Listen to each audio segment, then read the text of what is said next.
Je vous dis, la façon dont les systèmes du monde sont conçus, c'est de vous faire perdre votre confiance en Dieu et de la placer dans les gouvernements.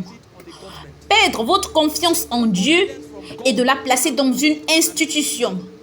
Perdre votre confiance en Dieu et de la placer en l'homme. Mais ces choses ont déjà été accomplies dans l'esprit. La Bible dit « Malheur à l'homme qui se confie en l'homme ». Il dit que cela vous mènera à l'échec, que l'homme vous fera échouer. Il y a beaucoup de personnes aujourd'hui qui croient au gouvernement des nations, qui croient au système et organisation, qui croient aux hommes, et le diable les regarde juste et rit. Ce qu'ils ne savent pas, c'est qu'il y a déjà un calendrier. La raison pour laquelle ils semblent prospérer, c'est parce que leurs mauvais jours ne sont pas encore arrivés.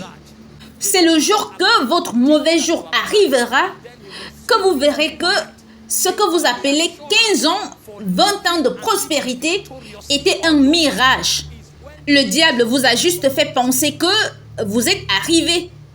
Puis, il vous balayera du jour au lendemain. La seule assurance de vivre victorieusement toute votre vie, c'est quand la place de Dieu est incontestable.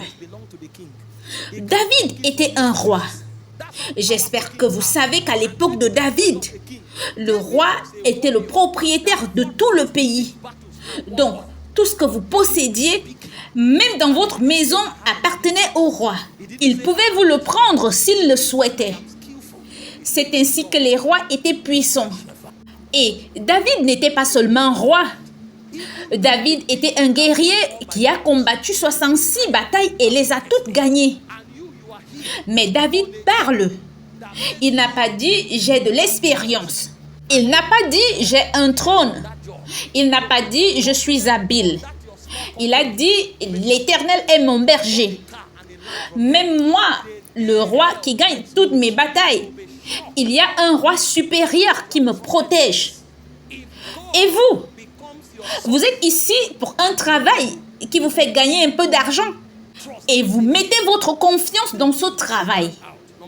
Vous mettez votre confiance dans cette petite entreprise.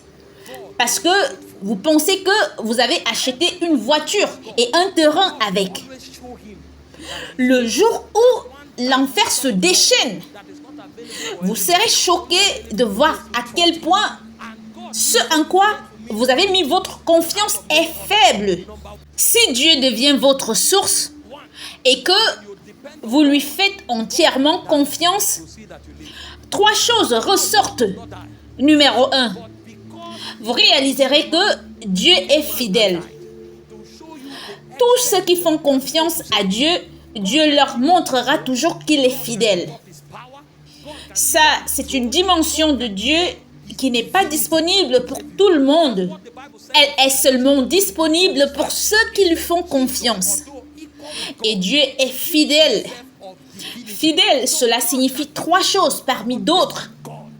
Numéro 1, quand vous dépendez de Dieu, Dieu peut mourir pour que vous viviez. J'espère que vous savez que Dieu ne meurt pas. Mais parce qu'il veut sauver l'homme, il est devenu homme et est mort pour vous montrer jusqu'où Dieu peut aller pour vous sauver. Dieu peut renoncer à sa gloire. Dieu peut renoncer à son pouvoir. Dieu peut renoncer à son trône. Dieu peut renoncer à sa divinité pour vous sauver. C'est ce que la Bible dit dans Philippiens chapitre 2, à partir du verset 5. Il dit « Lequel, existant en forme de Dieu, n'a point regardé comme une proie à arracher d'être égal avec Dieu. » Donc, Dieu peut même abandonner ce qui le rend Dieu pour sauver celui qui lui fait confiance. Dans Jean chapitre 10, verset 11, Jésus parlait en se qualifiant lui-même de bon berger. Et il a dit que le bon berger donne sa vie pour ses brebis. Attendez jusqu'à ce qu'il y ait une crise et voyez comment votre entreprise vous reniera. Avant que je n'arrête de regarder le football, Une chose que j'ai apprise est qu'aucun système dans ce monde n'est fiable. Lorsque vous brillez, vous êtes une star. Si vous venez au stade, toutes les fans portent votre maillot. Ils portent des pancartes et des dessins de votre visage. Tout le monde chante votre nom. Lorsque le match est terminé, l'entraîneur pose sa main sur votre épaule et vous vous retrouvez à la fin du match. Et soudain, tu te blesses. Tu vas sur le banc de touche. Alors, un autre joueur, pendant que tu t'es rétabli, t'a remplacé. Et le joueur se débrouille bien. L'entraîneur entre dans le stade et tu es assis là et il ne te regarde même pas. Tu regardes l'entraîneur et l'entraîneur regarde ailleurs. Tu resteras assis là jusqu'à ce que tu perdes la forme. Le moment venu de renouveler le contrat, ils diront la nouvelle stratégie utilisée par les clubs maintenant est que vous ne correspondez plus. Vous à qui ils chantaient des louanges et soudain, vous ne pouvez plus vous intégrer et le club vous abandonnera. Beaucoup de joueurs ont échoué dans leur carrière parce que le club les a abandonnés. Ou pendant que vous vieillissez, soudainement, l'entraîneur dira qu'il vous respecte, il vous honore, mais ils doivent gagner ce match. Et parce qu'ils doivent gagner ce match, vous entrerez plus tard. Et pendant que le temps d'entrée arrivera, vous regarderez cet entraîneur s'éloigner du banc et ira se placer sur le terrain et observera jusqu'à la fin du match. Et vous serez choqués que vous qui étiez célébrés, vous ne signifiez plus grand-chose. Il vous utilisait et maintenant, vous n'avez plus ce qu'il faut pour être vous. Donc, ils vous jetteront. Mais Dieu ne fonctionne pas ainsi. Si Dieu commence avec vous, il dit « Je suis l'Éternel, je ne change pas ». Il dit « Jésus est le même hier, aujourd'hui et pour toujours ». Que vous soyez en forme ou pas en forme, Dieu restera fidèle. La deuxième raison pour laquelle Dieu est fidèle, c'est parce que Dieu a la capacité de délivrer. Il y a beaucoup de gens qui ne changeront pas d'idée en ce qui vous concerne. Mais les multiples défis que vous avez, ils n'ont pas la capacité de délivrer. Donc, même s'ils meurent pour vous, ils ne peuvent pas vous sauver. Donc, Dieu n'est pas seulement assez cohérent pour mourir pour vous. Il a la capacité de délivrer. Il peut répondre à tous vos problèmes et questions. Dans Philippiens chapitre 4, verset 19, Paul dit « Mon Dieu pourvoira à tous vos besoins ». Il n'y a donc aucun besoin que Dieu n'a pas la capacité de satisfaire. Il y a beaucoup d'amis que vous avez qui sont plus proches qu'un frère. Ils peuvent mourir pour vous, mais le problème est que même s'ils meurent pour vous, vous ne serez pas sauvés. Vous mourrez ensemble. La raison pour laquelle Dieu est fidèle est que Dieu n'est pas seulement fiable, mais il a la capacité de sauver. Et il sauve jusqu'à l'extrême. Et enfin, la raison pour laquelle Dieu est fidèle est que Dieu ne change pas. Et il ne peut pas mentir. S'il l'a dit, vous pouvez vous accrocher dessus avec votre vie. Nombre chapitre 23, verset 19 dit « Dieu n'est point un homme pour mentir, ni fils d'un homme pour se repentir. » Il dit « Ce qu'il a dit, ne le fera-t-il pas? Ce qu'il a déclaré, ne l'exécutera-t-il pas? » Donc, il vous parle de la capacité de Dieu non seulement à être cohérent, mais aussi son incapacité de se renier. Lorsqu'il s'agit de sa fidélité envers vous, et vous devez comprendre le contexte dans lequel cela a été dit. Si vous lisez à partir du verset 15, la Bible nous raconte l'histoire d'un homme appelé Balaam. La Bible dit, s'il vous maudit, vous êtes maudit. Et s'il vous bénit, vous êtes béni.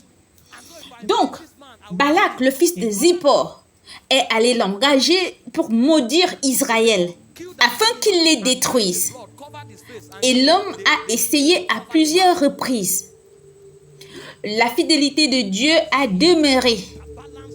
Israël ne priait pas. Israël n'était même pas conscient qu'ils avaient l'intention de les tuer. Ils étaient en train de fêter. Mais Dieu menait leur bataille. Parce que quand il a dit qu'il les protégerait, qu'ils soient fidèles ou non, il ne se reniera pas. La deuxième raison pour laquelle Dieu doit devenir votre bouclier, c'est parce que Dieu est miséricordieux. Il y a beaucoup de gens qui ont la capacité de vous sauver. Mais le problème est qu'ils sont trop légalistes. Et donc, quand vous échouez, ils vous regarderont en face et diront que cela ne fait pas partie du contrat. Ils suivront le contrat jusqu'au bout. Et donc, vous périrez. Mais quand il s'agit de Dieu, dans Jacques chapitre 2, verset 13, il dit « La miséricorde triomphe du jugement ». Il dit que c'est à cause de sa miséricorde que nous ne sommes pas consumés. Car sa compassion n'a pas failli. Et ainsi, de nombreuses fois, nous avons violé l'alliance. De nombreuses fois, nous avons failli à l'accord. Et quand Dieu nous regarde, nous sommes censés mourir. Mais Dieu inventera alors une stratégie pour nous sauver. Regardez le cas d'Adam. Quand Adam a échoué, il devait mourir. Il s'est couvert de feuilles de figuier. Et Dieu sait qu'il est juste, que sa nature juste a déjà activé sa colère. Et que s'il voit Adam, il le détruira. Alors, avant que Dieu ne rencontre Adam, Dieu est allé tuer un animal. Dieu sait aussi qu'il y a en Dieu une technologie d'expiation. Et donc, si je rencontre cet homme, je le tuerai. Pour ne pas le tuer, avant que Dieu ne voie l'homme, Dieu est allé tuer un animal et a porté le sang et a couvert son visage. Et a utilisé la peau pour couvrir l'homme. Donc, quand il regarde l'homme, il regarde le sang. Et donc, la miséricorde contrebalance la colère pour que l'homme puisse être sauvé. C'est ainsi que Dieu fonctionne. N'est-ce pas votre ami qui va revenir demain et mal parler de vous en disant « Regardez-le, nous étions ensemble hier, maintenant il sent qu'il est grand homme et il vous trahit et vous êtes enterré et il vous regarde en face et vous dit que je ne peux pas vous aider ». Est-ce la personne en qui vous voulez mettre votre confiance? Vous échouerez 1000 fois. Quand il s'agit de Dieu, même si vous violez l'accord, sa miséricorde ne le laissera pas se reposer. La troisième raison pour laquelle Dieu est éternellement fidèle, c'est parce que Dieu est le Père. Quoi que vous fassiez, quand Dieu vous regarde, il se voit en vous. Et il ne peut jamais se renier. Votre entreprise n'est pas votre père. Votre travail n'est pas votre père. Votre gouvernement n'est pas votre père. Vous êtes des entités différentes, venant d'endroits différents et ayant une essence différente. Mais quand Dieu vous regarde, il se voit en vous. Quand Jésus a raconté l'histoire du fils prodige, le fils prodige inventait des histoires pour manipuler son père. Mais avant qu'il ne modifie quoi que ce soit, la Bible dit que le père est parti de là où il était assis et a couru vers lui. Ce type n'avait plus d'héritage. J'espère que vous le savez. Il a recueilli son héritage et l'a dilapidé. Si le père lui avait donné un héritage quelconque, il l'aurait pris du deuxième fils. Donc, ce que le père avait fait était de changer sa place avec le garçon. C'est pourquoi il lui a donné ses propres sandales. Il lui a donné son anneau. Il lui a donné son vêtement. Ce que le père a fait, c'est de permettre au garçon de prendre sa place et lui, rien. Il a pris la place du garçon. Si Dieu doit céder sa place pour vous sauver, il le fera parce qu'il est le Père et qu'il vous voit comme une extension de lui-même. Lorsque David a compris cela, il a su qu'il lui serait impossible d'échouer dans la vie. Parce que Dieu, son Dieu, est fidèle. Et parce qu'il savait cela, il a mis de côté son expérience militaire. Il a mis de côté son titre de roi. Et il a dit, « L'Éternel est mon berger, je ne manquerai de rien. » Nous sommes trop promptes à mettre notre confiance sur les hommes. C'est pourquoi nos vies sont compliquées. Le premier protocole pour une vie surnaturelle est de faire de Dieu seul votre source. Dieu seul votre confiance. Dieu seul votre bouclier. Peu importe qui vous connaissez, il n'est pas votre Dieu.